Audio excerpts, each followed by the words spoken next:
Okay, what's going on, everybody? My name is Mangg, and I got one more board game on TTS here. This one is called Sleeping Gods, which is a pretty evocative title, and as you can see, it's very nautical themed.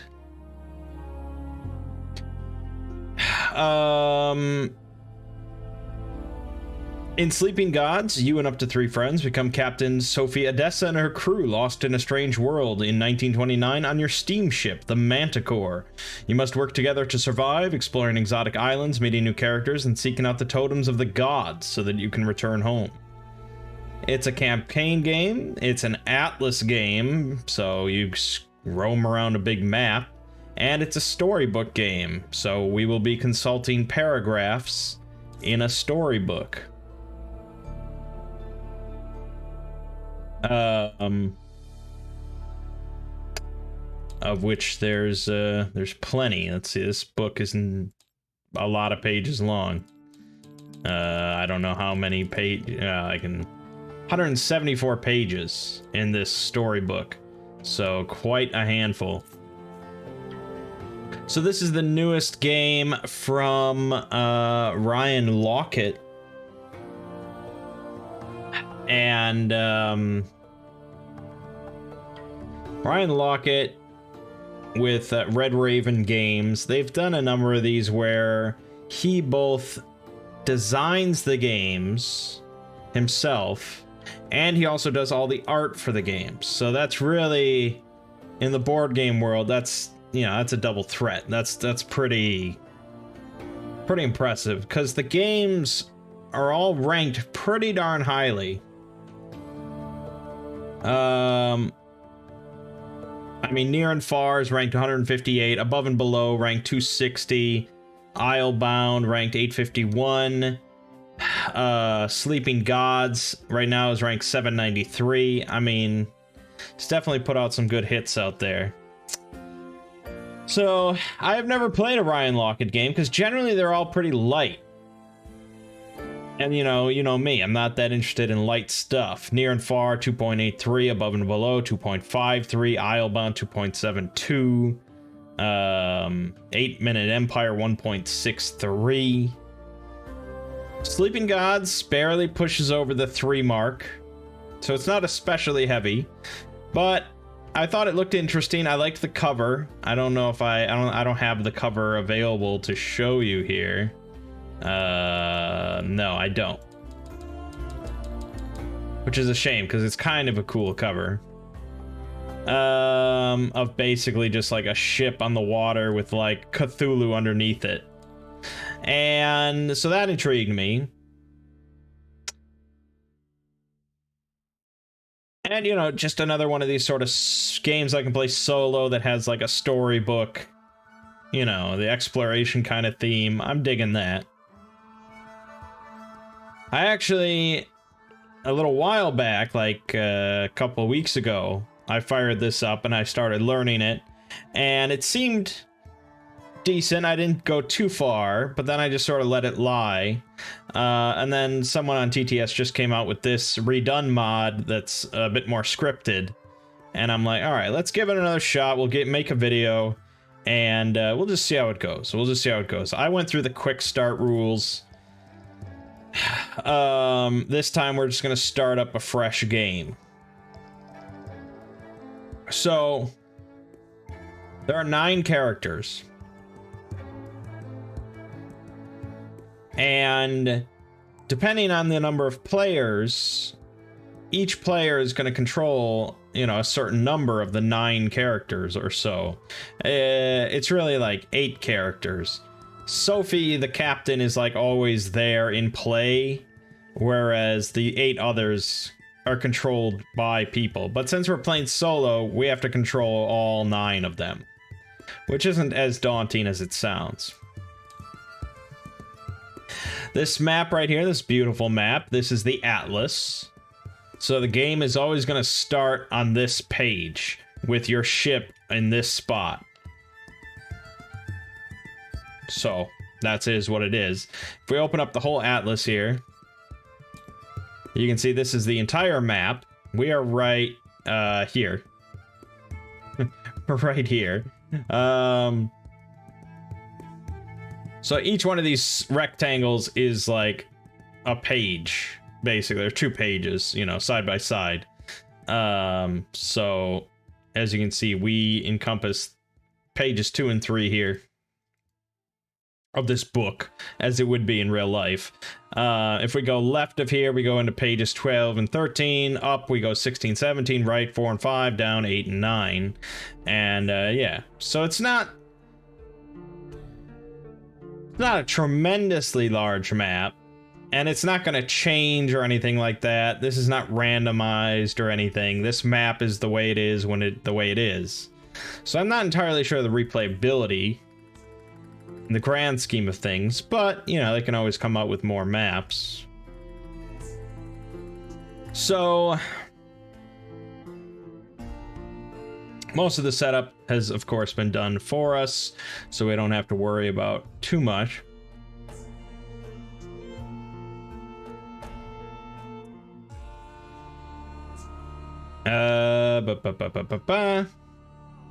We each take a command token. So I've got a command token, and I get an ability card, which is gonna be this, I guess. Okay.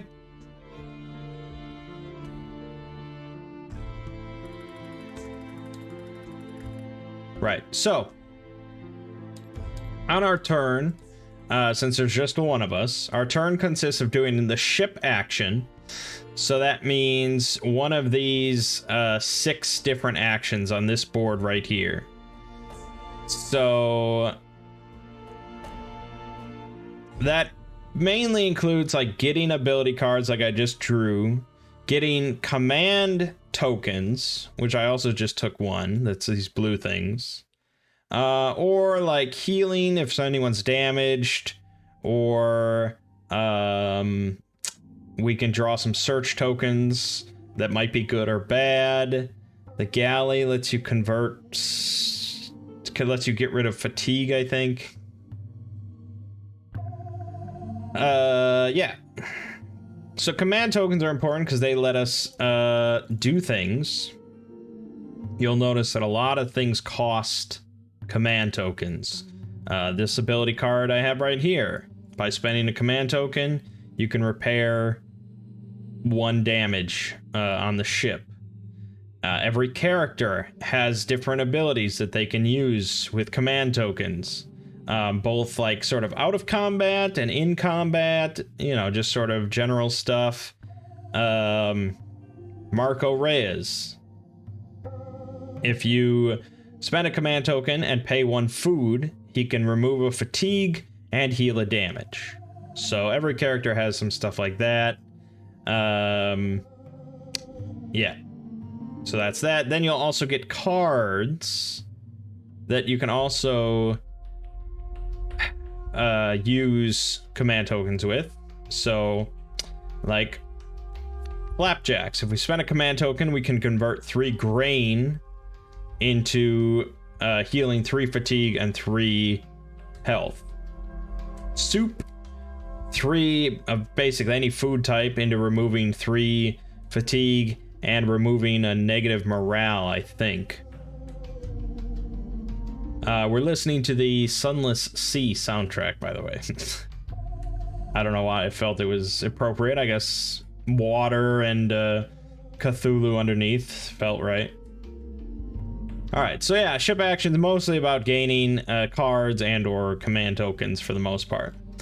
Second, we do an event, so we're just going to draw from this random event deck. That's, you know, par for the course.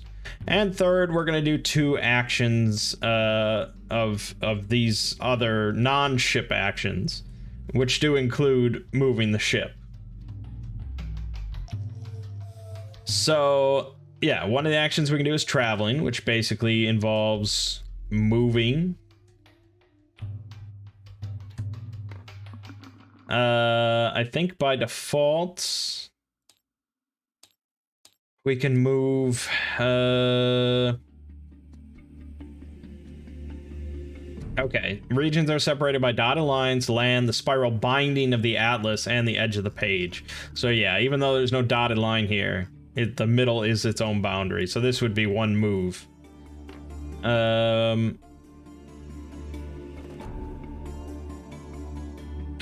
So you can travel without a crew member being involved, but if you do have a crew member be involved, you place a fatigue on them. And it basically determines, by default, you know, you're going to be moving one space, but it's possible to move more than that in one go. We'll get to all that later. So yeah, travel's pretty simple, moving around the map. Explore is if you're next to one of these numbers, these numbered circles, you can look that up in the book and read the paragraph there, which could involve all sorts of stuff.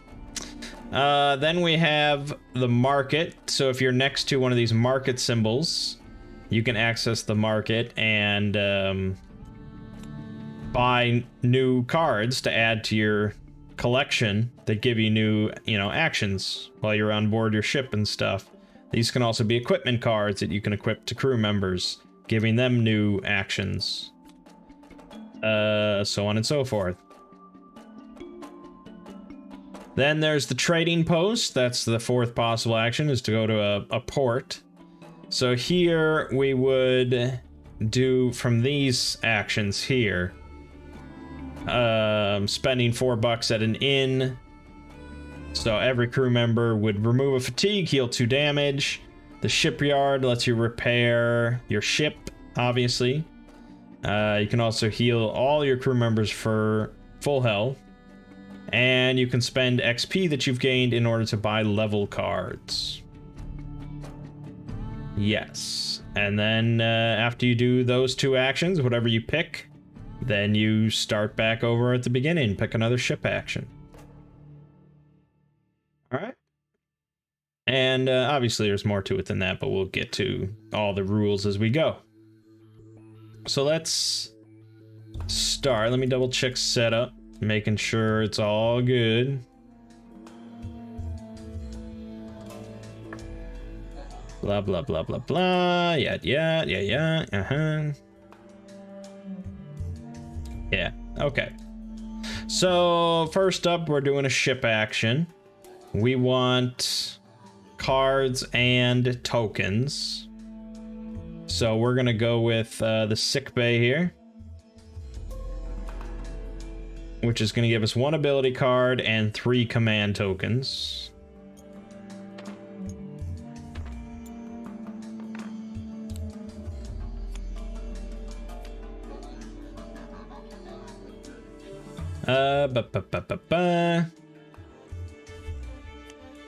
So I think we have to spend the command token to give these cards to crew members, because these symbols in the middle here are like skills.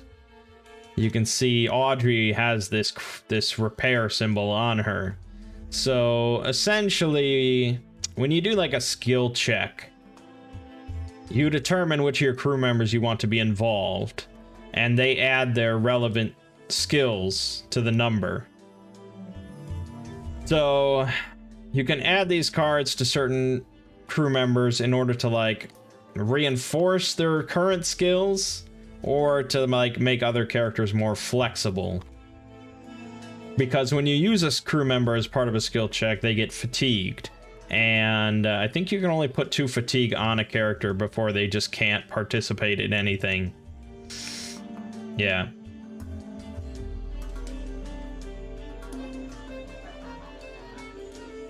They can do combat, but they can't participate in skill challenges. So you want to have, you know, a pretty rounded out, flexible group, I guess. Okay, so let's pay a command token to put this on Kanan Sharma. And he can repair then. And then we'll pay 2 command tokens just to clear this up. We're going to put healthy on someone, so this will give them this skill. I'm sure it has a word. Cunning. There you go. This makes them more cunning, and they also get +1 health. So we might want to put that on someone with relatively weak health. There's a lot of 5s around. Someone that maybe doesn't have cunning, such as Audrey. Let's make her a little bit more cunning. Okay, so that was our ship action. Just let me double check. Making sure.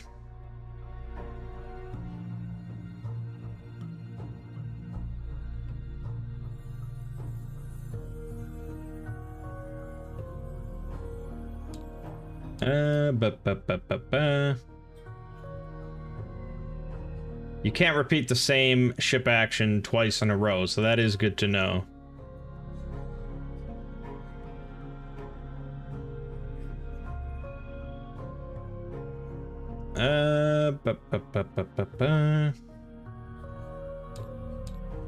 Yeah, okay.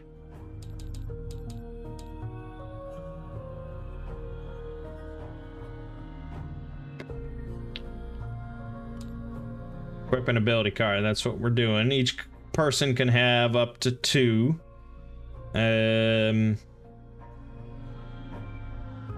Yeah, so we're fine with there. Okay, so moving on, we're getting an event. Merchant vessel. A well-provisioned ship approaches. Convince them you need help, or buy food, or bid farewell. So if we didn't want anything to do with this, we could just say, fuck off. We could pay a coin to gain 2 grain. Grain is used pretty much, you know, aside from like special circumstances, it's used anywhere we have a card that lets us use it. So with 3 grain, because we started with a grain, with 3 grain we could make flapjacks if we ever get into trouble. So that's kind of nice.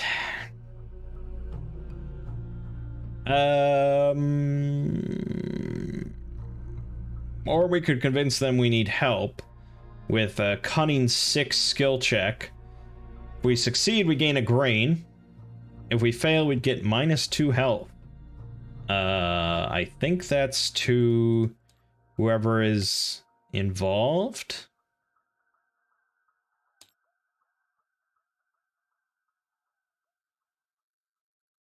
Yeah, you spread it out to whoever is involved. It's not much, obviously, but it's kind of stupid, and it's a little petty of us. So let's buy food. We'll spend one of our 3 starting bucks in order to gain 2 more grain. So it's over here. Gain another grain, gain another. So now we got 3. Loaded with grain. And that's it. That's the event. Simple. These are all the good, nice events, though, before we get to the really cruel stuff. Alright, then we got 2 actions. Let's start by checking out number 174, shall we? So we're gonna open up the storybook. We're gonna type in 174 and press enter. Possibly. Possibly not. Oh, actually. Alright. Alright, so if we had the keyword foam, we would go to another specific paragraph. You'd have a quest card that would say like foam on it, very obviously. Froth clumps in the bay below cliffs like skyscrapers of jagged pewter. Slumped against their rocky walls, tangled in knots of heavy chain, is the bare form of a man. So we can A, climb up and free him, or B, leave the man and search nearby caves instead. If we had keyword pinstripe, we wouldn't even be able to do this option. But it's up to us. I think we'll probably free him. The failure price is heavy. We'd lose 4 health. And we need 6 strength. So how a skill check works is you're going to decide who you all want to be involved. Everyone involved gets a fatigue, but they add their skill to the number. We need 6 strength. So you could have 6 people with the strength symbol on it get involved if you really want to be certain. But every time you do a skill check, you're going to draw one of these fate cards, which are the same cards that we used for these abilities. So you'll notice all these have a number in the upper left. That's what you add to the skill check. So it's fairly variable. I think it's like 1 through 5 or something like that. So, you know, we probably want like 4 people involved in this just to be kind of on the safe side, even though we could still fail. But yes, I think we can use this to redraw our fate. Let me just look. There should be icons on the back. Redraw fate, yeah. So we could spend our last remaining command token on this if we get a really shitty one.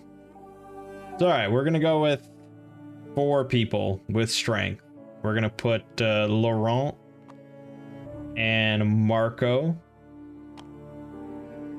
and Kanan and yeah, Raphael. A hefty price, and we could like crush this skill check, though it was kind of a waste, but you never know. So now we're gonna draw our fate card. Yep, it was a 5. So all I really needed was 1 person, but you know, it is what it is. So that's a total of 9, which definitely passes the number. So we succeed. We turn to 174.1. You approach the man, your steps cautious. His body is slack and his eyes are like pools of blood and milk. Does he even know we're here? He hardly looks alive. Audrey tugs at the chains and they drop easily to the ground. A shout gravels from the man's throat. Free! Oh, thank you. He jumps up and dives from the cliff face into the sea, swimming effortlessly to the manticore. Once on board, he asks for some food and clothes and offers to reward you. Those chains were enchanted. I could not have freed myself. You saved me. Now I must return to my treasure, if it's still waiting for me. Take me there and I'll give you a fine reward. So we're going to gain $2 and adventure card 12. We also gain quests 14 and 15, and we return to our ship, so the exploration is over. So that was all good. That was pretty nice. $2. 1, 2. Adventure card 12. Oopzon. This guy's joining us now.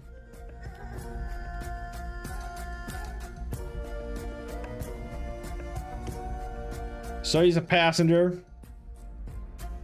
We can spend a command token to have him add cunning to the skill check or redraw fate. So that's something. And we get quests 14 and 15.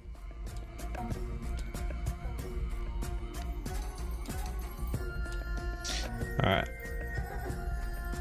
So here you go. This one says foam. That's it. We explored a bay with sheer rock cliffs and chains. Ubzon's treasure. We freed a man named Ubzon. He promised to lead us to a treasure hidden in a temple to the south. So this one, the foam part, really just tells you like, oh, we did that thing. And so now if we try to go back and do 174 again, it would tell us to go to 174.3. Which would be a separate paragraph because we already, you know, rescued this guy. So it'd be very different. But now, this other part, Ubzon's treasure, apparently he's hidden in something in a temple to the south. So we could head to the south and try and find this. And if we get to that location, it'll probably say, if you have keyword chains, go read this paragraph. So that seems smart. With our other action, we're gonna travel. Let me go over the rules for traveling one more time. I know I can just travel one space for free, but we might want to move more than that. Whenever you travel, you perform a craft challenge. So you draw a fate card. We can add one for every crew member that we put in there with craft, so that, you know, it's a skill check, basically. You can also discard ability cards with craft symbols. Okay. Yep. And if you move into a region with a hazard, you got to deal with that.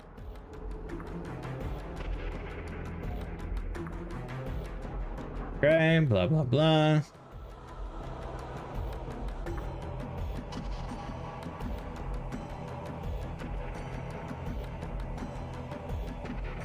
Alright, you don't have to worry about fuel. Alright, I'm not gonna have anyone participate in this. I guess I could. But I don't think it's that crucial that I haul ass or anything.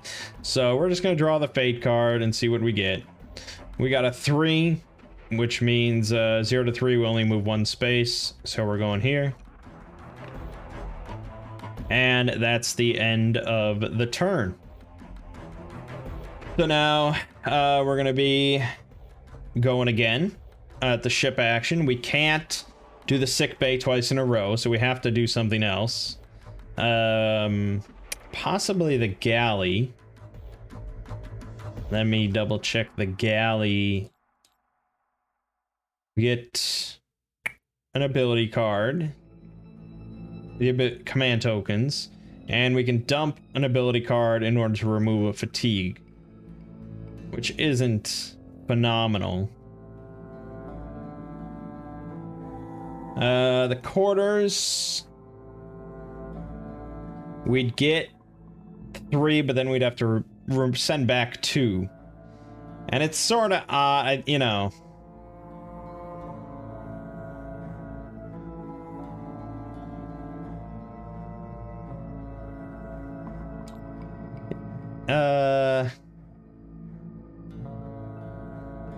Yeah, the whole command tokens thing.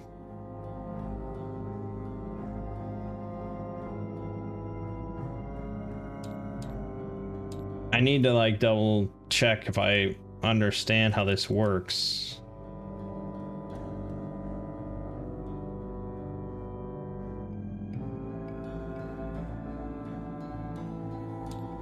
Okay. Oh, that makes way more sense. Okay, I was like, okay, you get 3, but then you have to return 2. What's the point? But no, what this means is you get 3 in your, like, area here. And when I spent them to play cards, they went back to the supply, as they should. But if you play them on, like, the boards to do their character abilities, the command tokens go on the board. And you can't do any of their abilities until you've removed these command tokens from their board. And that's what those ship actions are for. So that makes way more sense. Also, if you use one of these abilities over here, you have to put the tokens on here, and you can't use them until you remove them. So now it makes way more sense. So I don't really have that shit yet, but I do get 3 command tokens if I go to the quarters. I could search as well, but it's like, when I did that last time, it seemed kind of shitty, but I suppose we'll give it a shot. All right, we're gonna go to the deck. We're gonna search. So I get 2 command tokens again. And now we're gonna draw search tokens. It's 1 to 3. I get to pick.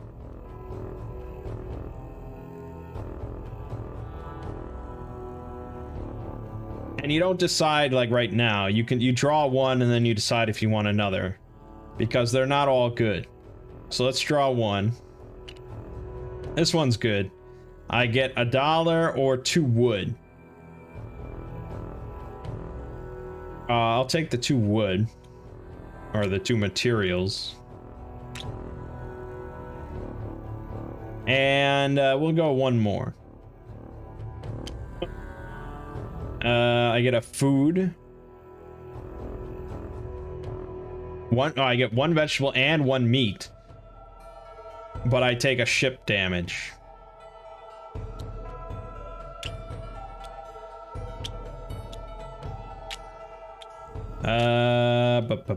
So ship damage. I think you pick.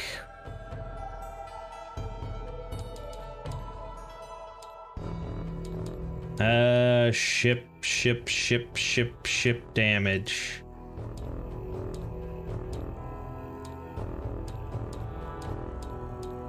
This is not, no. I'll find it, don't worry.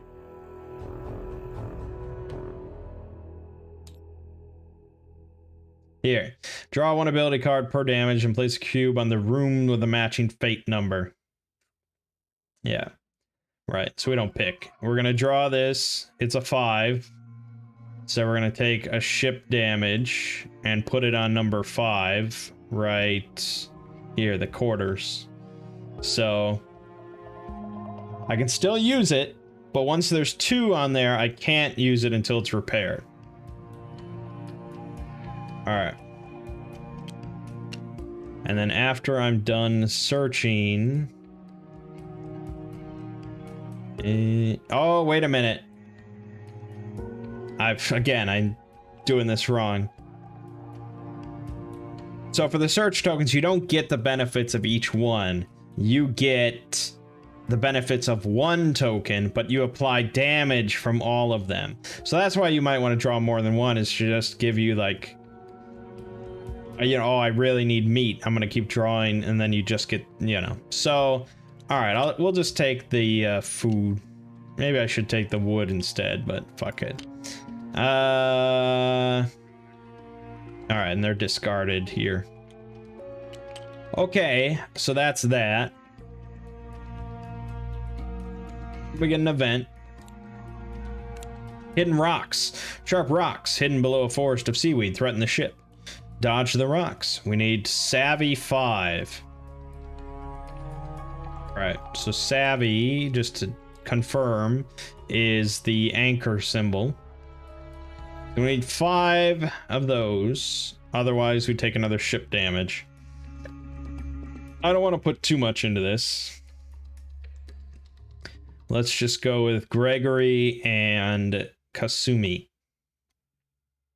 And we're going to draw the fate. And that's all we need. 5 out of 5. It's all good. We don't get anything for doing it. We just don't take damage. Okay. Now we get our 2 actions.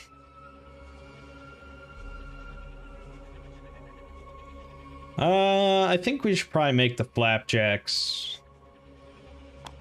Let's go ahead and make the flapjack. We're gonna get rid of my 3 grain. That lets us heal 3, but also remove 3 fatigue. And I only say it because I got a lot of characters with fatigue. I'd rather free some up. Hey, shit hits the fan. So now I can't use flapjacks again until I remove that token by you doing either the bridge or the quarters.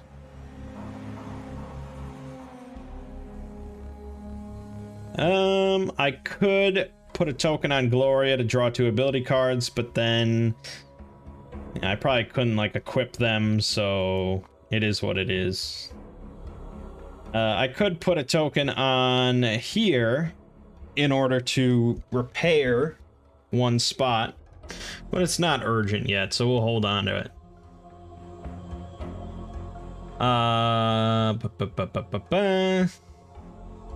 See, Laurent could spend 2 tokens to gain another meat.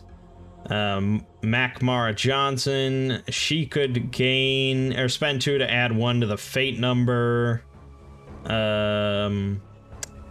All sorts of stuff. A lot of these are combat things. But yeah, all right, let's travel. I'm not going to put anything into it, so we're just going to draw a card. We get to move 2 spaces. So we're going to be going down to page 9. All right, and that we'd end up here on 1 spot. Now, if I want to move, I have to... I'd have to go into this hazard, which is a strength 5 check, or otherwise the ship takes 1 damage. So, you know... I mean, I gotta do it eventually, I guess. We could stop off on this beach first. I guess. Let's check out the beach. 44. Pop that bad boy open. Let's see what we got. There we go. Alright, we don't have the keyword luxury. Gliding like a swan on a lake of glass is a glorious luxury liner. A pure white bridge looks down over a deck made of the finest oak, and the hull gleams like polished coal. They're flying the Foxtrot flag. Looks like they need repairs, says Marco. The captain greets you with a low bow. Welcome to the RMS Kian. I am Captain Meldrum. We've been stuck here for weeks with a damaged engine. A strange island robbed us of many passengers and crew. It drove them mad, and they ran into the jungle. We were forced to flee before all were lost to the madness. Now we're stuck here without a working engine, and we're running out of supplies. Captain of a luxury liner asks for help with repairs. So we can help them repair with a craft 6 check, make them pay for the repairs, or leave them and search for supplies instead. Well, they all have issues. I guess we're trying to be cool and helpful people here, so a craft 6 check. Boy. I can get up to 4 pretty well, but we're definitely gonna need to recover afterwards. Especially because I'm gonna be flying into this storm next time. Maybe 4 is a little aggressive, though. Let's go with 3. So we're gonna go 1 here, 1 here, 1 here. I might have to redraw, but we'll see. Yep. Go. Nope, we're good. Success. Turn to 44.3. Your crew works the rest of the day and long into the night, replacing parts and jury-rigging machinery in their engine room. When you wake up the next morning, the kian is gone and some of your equipment is missing. The blighters took it and left, says Audrey. Is that a wisp of smoke to the east? That must be the kian, says Kasumi. After you repair the ship, the crew of the kian steal some of your equipment and leave. We gain 1 coin and 1 XP. We gain quest 24 and 25. Pick 3 of your adventure cards that are not passengers and place them in the quest discard box. Okay, there's some smoke to the east, I guess we can check out. Alright, so we gain a coin. We gain an XP. I don't know how to note that whatsoever. Probably in, like, our journal.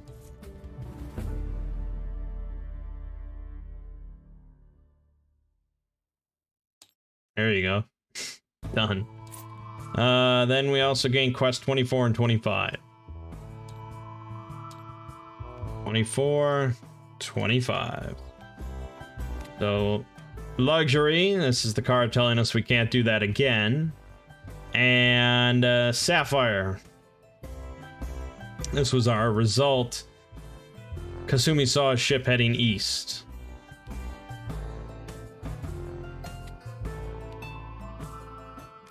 Alright.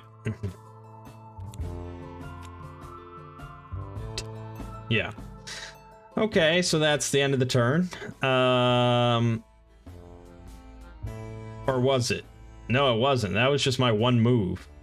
And I could move again. No, I explored. You're right. That was my turn. So ship action now.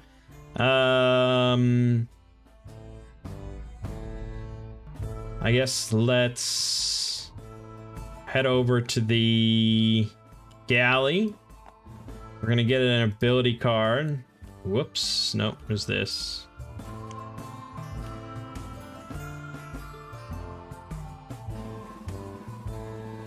Yeah. It's okay. Then we get 2 more command tokens. And we can ditch an ability card in order to remove a fatigue. I think we probably want. We're gonna need strength for what's to come. So let's dump that and remove this. Marco can pay a food to remove another fatigue. Or we just have Laurent with 2 command tokens grab a meat, and then we could make this to remove 3 fatigue, which is probably my best bet. So we're gonna put 2 on Laurent. He gets a meat, and then we're gonna spend the meat and 2 meats and a carrot to make a soup. Well, it's a vegetable, but we get the idea. So this will remove 3 fatigue total. So let's get rid of Kanan, Raphael, and Marco. Oh, there's also Sophie, of course. She has one of every skill. She's the best in the world. So we can also use her.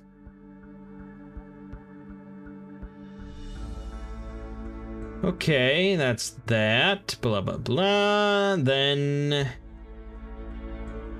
we get our event. Abandoned raft. The crew spots a weathered raft. Perception 5 to search it. If we succeed, we get a grain. If we fail, we get a ship damage. Pretty clear cut. I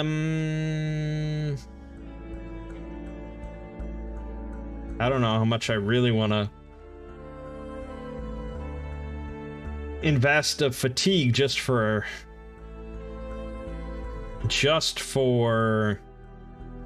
a grain. So let's put 1 on Macmara Johnson. And we failed. We only got a 4. I could spend a command token to redraw.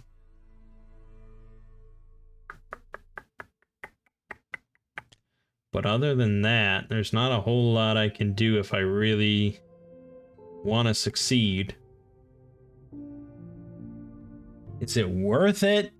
Odds are I'm not going to get the 4. I didn't really care that much, so let's just accept our fate and gain a ship damage. So we're going to draw another fate card. It's another 5, which means that the quarters are unusable for now. Great.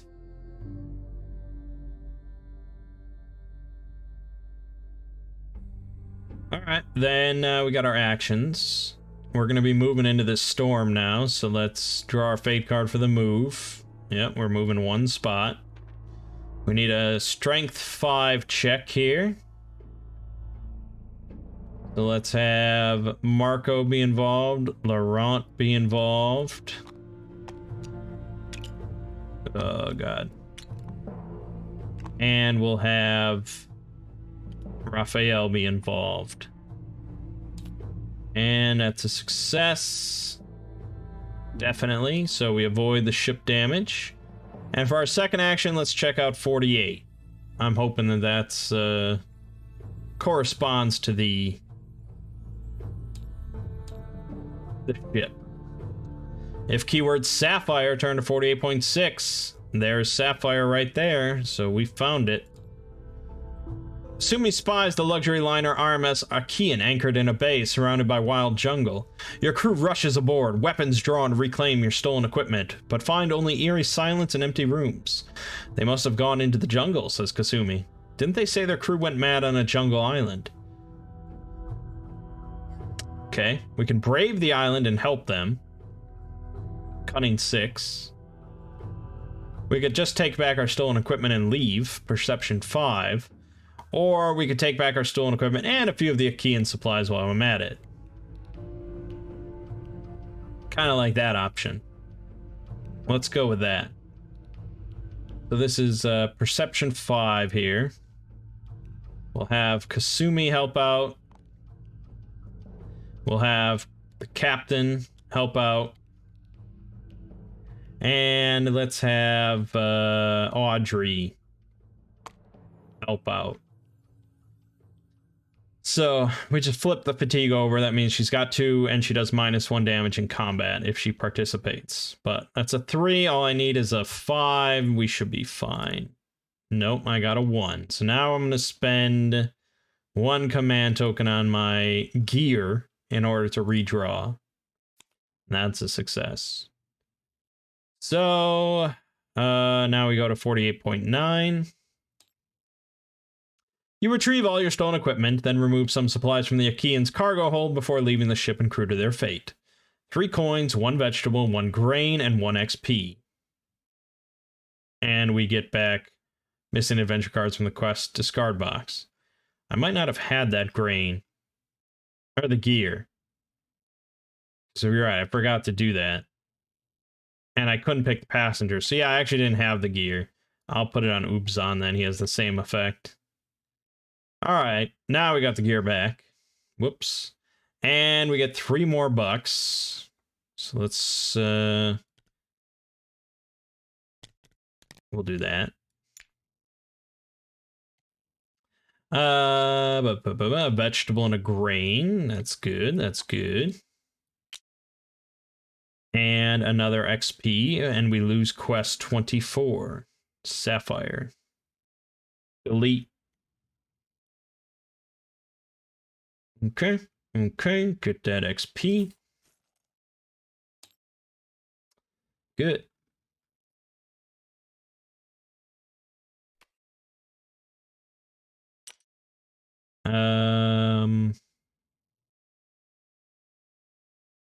I don't know where you spend XP. I don't know which deck of cards that is. I'm sure it exists, but hard to say.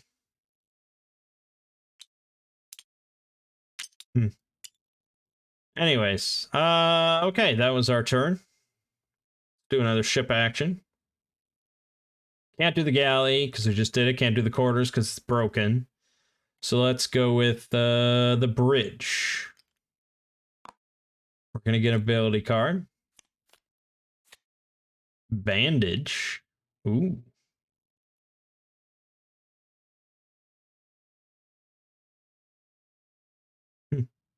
Okay.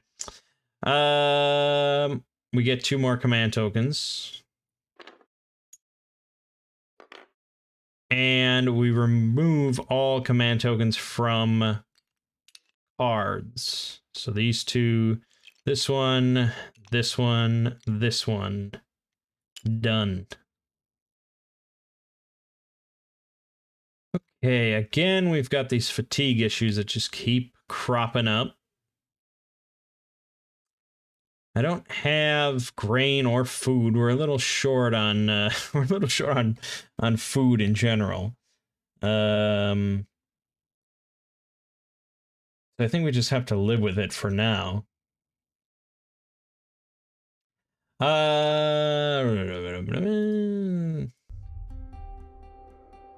Let's just do the event.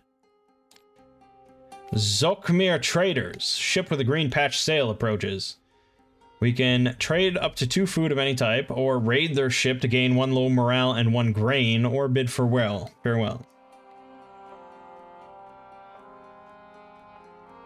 So I can trade up to 2 of my food for any type of food?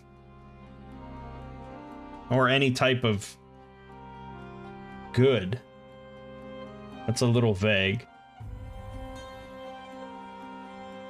Can gain a low morale by raiding, but our captain can easily remove that. Or hell, we can then, oh no, I couldn't make anything out of it. We would need to get grain for that. Let's see, what does low morale really do if I didn't want to do that?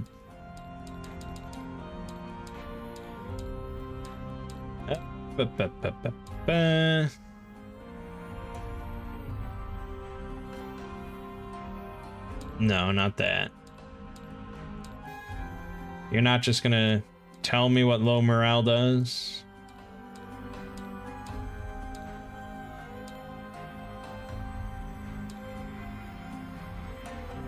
Quick reference, maybe?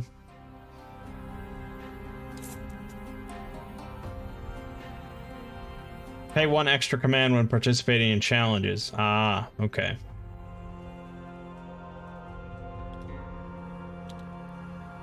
Alright, let's rate them. I'll gain the low morale and the grain.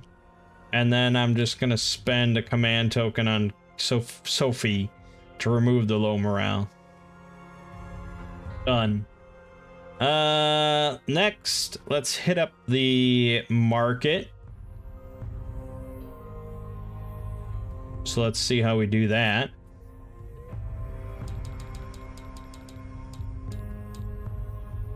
Draw 7 cards from the market deck, and I may purchase any number of them according to their cost, and I place them next to my other adventure cards. Pretty simple. Unless you purchase a weapon, then you put it on a character. Okay, so here's the market deck. Got 1, 2, 3, 4, 5, 6, 7. Okay, so you can see prices here are ranging from 1 to 5. I have a total of 8. Scout's gear for 1 command token adds 2 perception to a check. Shrunken head, 1 command token adds 2 cunning. The boiler for 1 command token lets you just move 1 spot for free. Scoundrel's gear, 2 cunning or 1 defense, I think, if I remember my symbols. Possibly.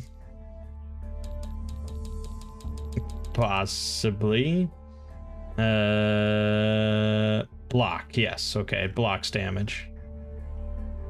The eel scale armor for 1 token blocks 3 armor.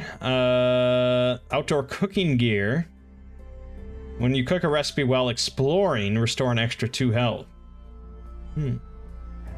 Alright, I definitely like the Scout's gear and the Shrunken Head. So let's split the difference and go for the Scoundrel's gear, because that also adds the block ability if we needed it. So we're going to put that there. That costs $4. Got $4 left, so I could also just grab the Scout's gear. Yeah, why not?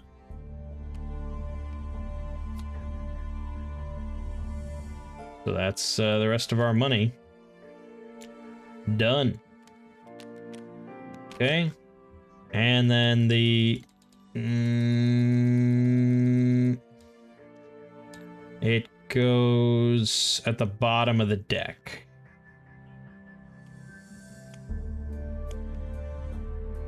So we won't see those again for a long time.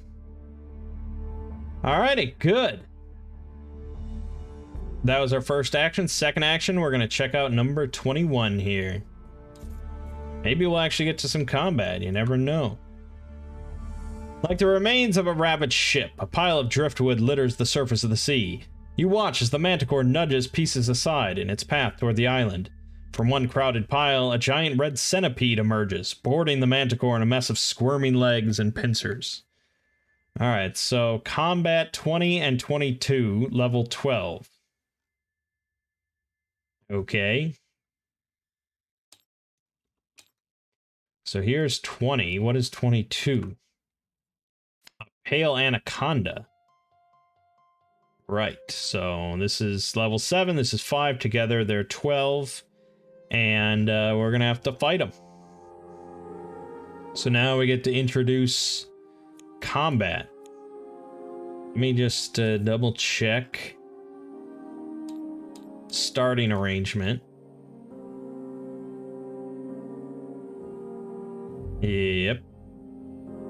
We gotta shuffle them and then place them. And there is a reason for that.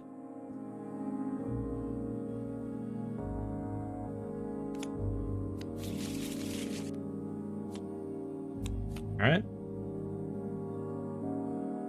Okay. So combat. During a combat round, we're going to be getting these 4 combat action tokens. So we're going to be placing these onto characters for them to do their attack. And so when we place it, the character does an attack. This is then followed by a counter attack from the enemy. And after I've used up my 4 tokens, done 4 attacks and gotten 4 counter attacks, then all the enemies that are still alive will then attack. And that's the round. So it's a painful business. This thing does 3 damage by default, plus 1 for, or plus all of its attack symbols here. So this symbol here means that it does plus 4. So by default, starting out, this thing attacks for 7 damage. This thing does 2 plus the symbols, 2 and 2, so this thing does 6 damage by default until, you know, things change. To kill an enemy, you have to damage all of its parts. And you have to damage specifically all the parts that have this heart symbol in them. And so that's what these grids are, is basically when you do an attack, you're targeting these these squares on the grid. And when you do damage to them, you cover up these symbols.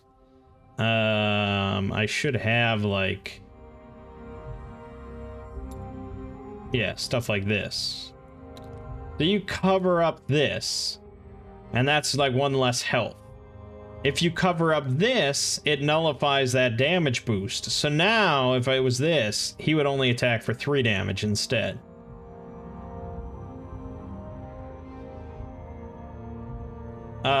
Once all of the hearts are covered up, it's dead. But some of them,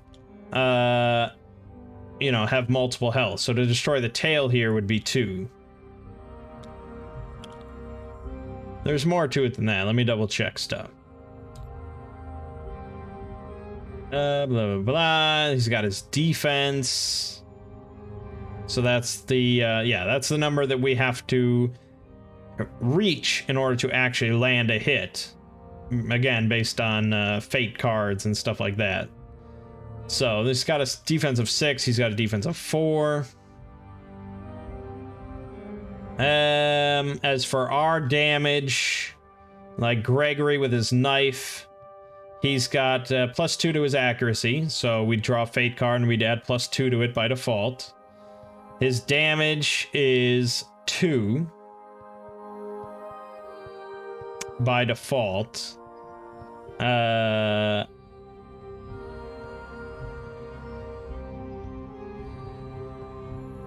And we can also discard Savvy, a Cunning card, in order to do an extra damage. But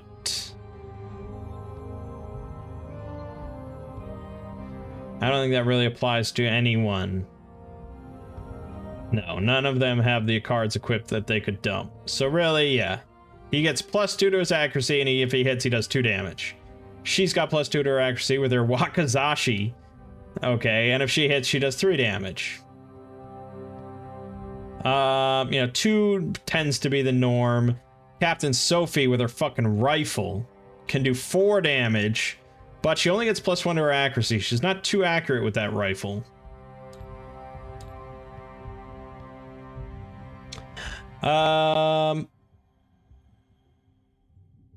Right, so then there's the synergy thing and the end of turn stuff.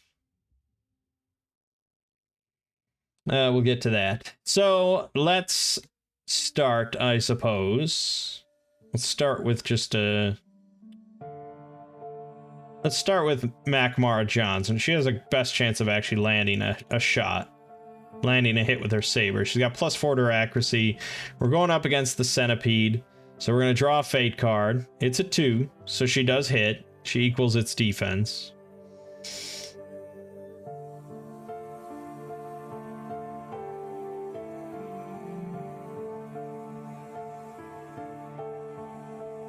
So now we're going to be placing damage on there.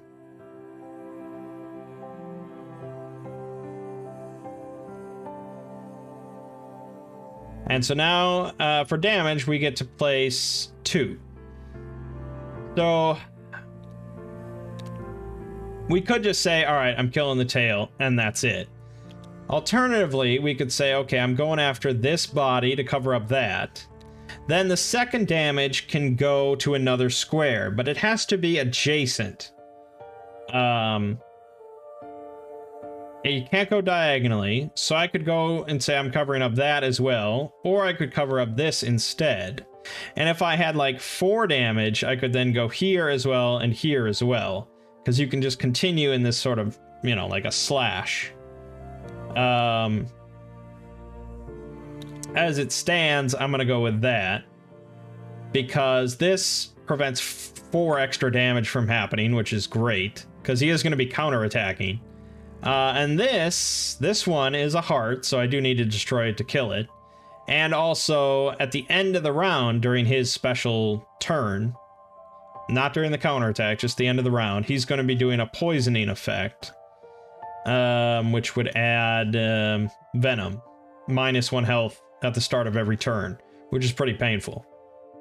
So we're covering that up. He's still going to do it if I don't cover up this one as well. But we'll get to that. Alright, so that was a successful hit. Now he's doing the counterattack, which is his full damage. So if I hadn't covered that up, it would be 7. But this is going to be just 3 on the person that attacked. So Mara Johnson is taking 3 damage. She has no block. She has no native block. I could spend a command token on this, which would give me a block. Which may not be the worst idea.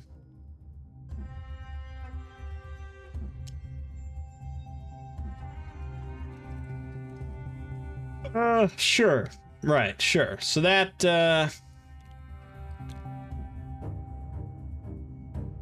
that's 2 damage then, because I blocked 1, so 1 and 2 damage out of her 5 health. Alright, now I get to place another command token, combat action token, I'm sorry. You can place up to 2 on the same person, so I could put another one on Mara Johnson, but I don't really want her to counterattack, and I don't think she'll kill the centipede. So you can see that 6 defense is quite a bit. If I want the best chance of hitting it, then I gotta go with Raphael, but he's only doing 2 damage. I could go with Kasumi. She's got 3 damage, but Raphael has more health to tank this shit. So let's go with Raphael. He's adding 3 to this. He drew a 4, so he does hit. He's doing 2 damage. So we could cover up that head to avoid the venom, or we could just keep working the body. Cover up most of that and hopefully just kill him this turn. Possible. Let's give it a shot. So we're going to cover up both of those with his 2 damage. Then it's going to counterattack for 3. He's got no block as well, so we're just going to go with 3 damage. Alright. Then let's have Kazumi. Give it a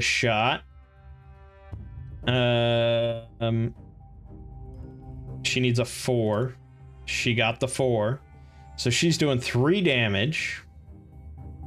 She'll cover up the tail and the tail, because this one needed 2 to be done. So that's good. And you'll notice this extra little red symbol here, that's synergy. Which means that... it's annoying. She gets to place her synergy token on another character. And the next time they do an attack, they get the synergy bonus. Which doesn't matter too much, actually. Because we're gonna have Mac go again. The counterattack happens, so she takes 3 damage. Again, no one really has much native block except for, like, Laurent and Marco. Let me just double check the synergy bonus.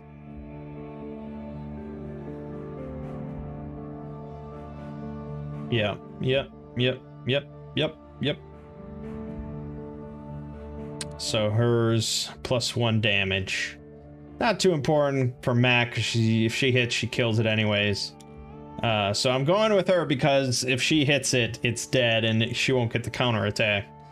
So let's live our life. Oh, she crushed it. 3 damage, doesn't even matter. This thing's obliterated. So cover up both of those, and now it is dead. Dead as shit. She also placed a synergy token down, or damage on a synergy spot. So we're gonna draw out Mac's synergy token, which gives +2 accuracy to the next attack. So we're gonna give that to Sophie, because she benefits most from added accuracy. Okay. That's the end of the round. So now the pale anaconda is gonna go. He's just gonna do his normal turn. He's hitting for quite a bit. He's hitting for 6 damage, and he's doing the venom to someone.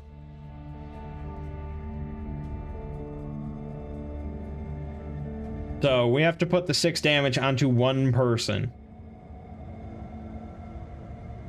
And you don't get to do a weapon block of any kind.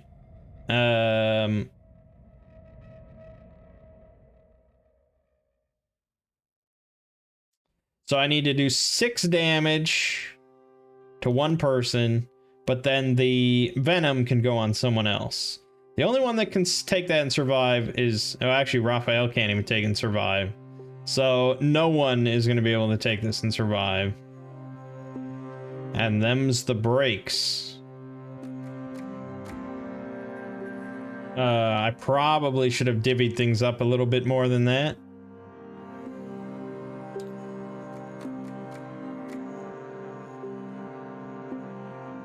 Let's see here. What are the rules for death?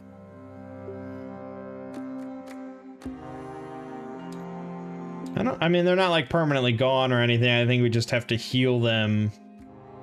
And, yeah, they can't do anything until they've had health restored. So, I guess we just sort of pick someone that I don't like too much. Probably someone already damaged, so I guess it's gonna be Raphael. There you go.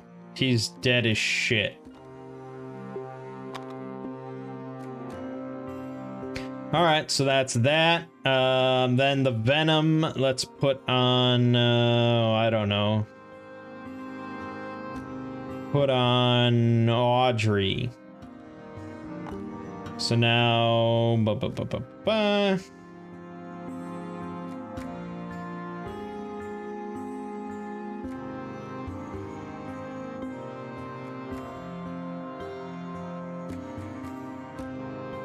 feel like we get all our combat tokens over again and we start it over from this top. Yep.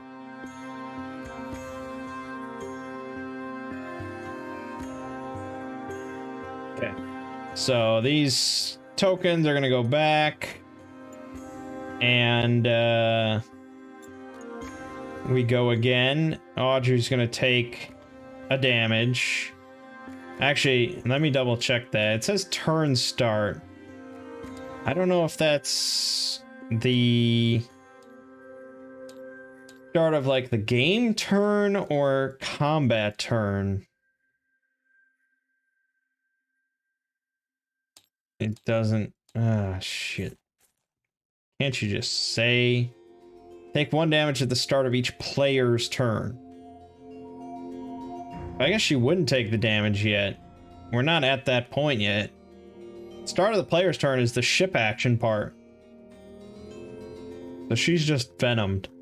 Alright, let's kick it off with Captain Sophie Odessa. She's got this +2 accuracy, so she's got a 3. She needs to hit a 4. This is guaranteed. Yep. And she's going to be doing 4 damage to this pale anaconda. So we'll do 2 here. 3, 4. So she returns Max synergy token, and we get her synergy token, which I think means you can damage diagonally.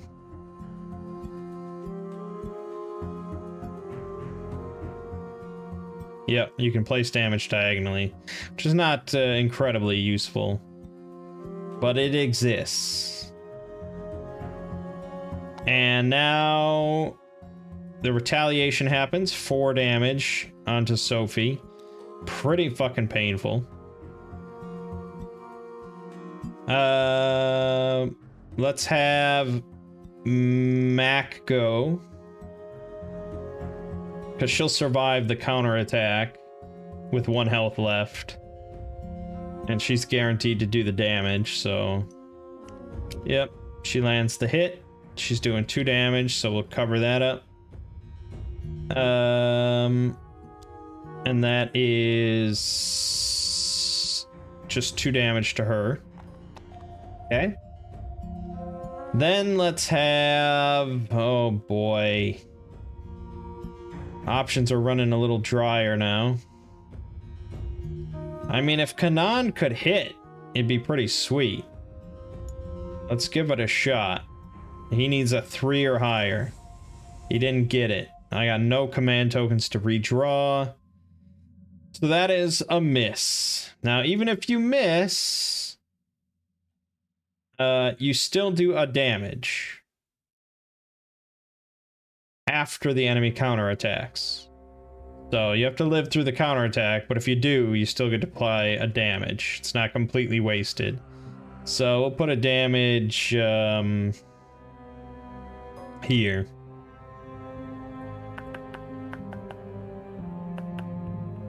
Okay, and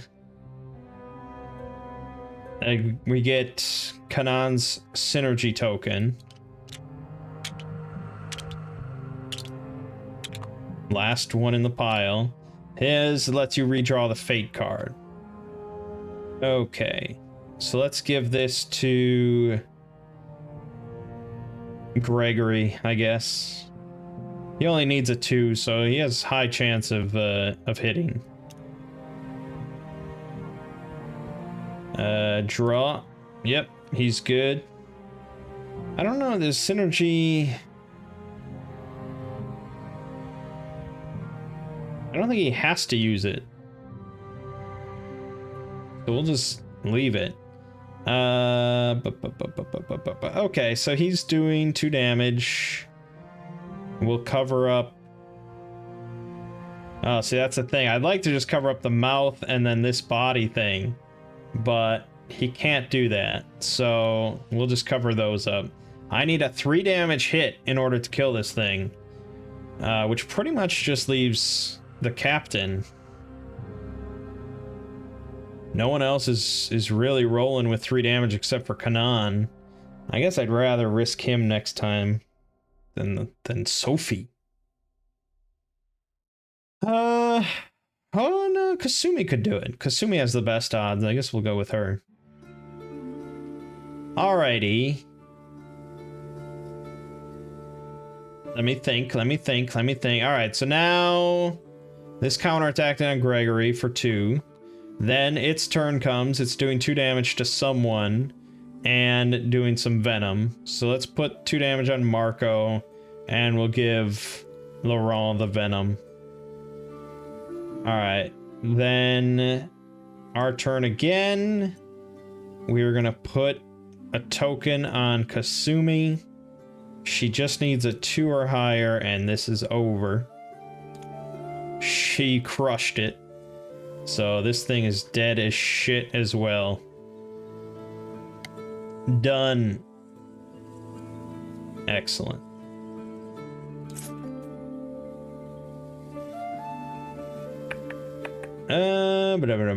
Turn to 21. Okay, you conquer the monstrous creatures and sail on.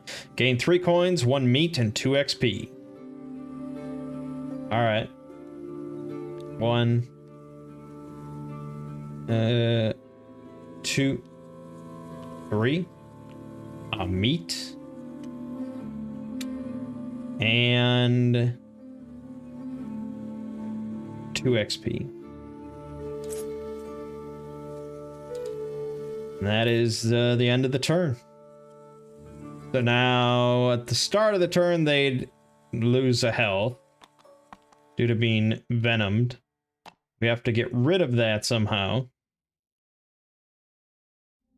I don't know if well, Gregory, he can spend 2 command tokens to remove it.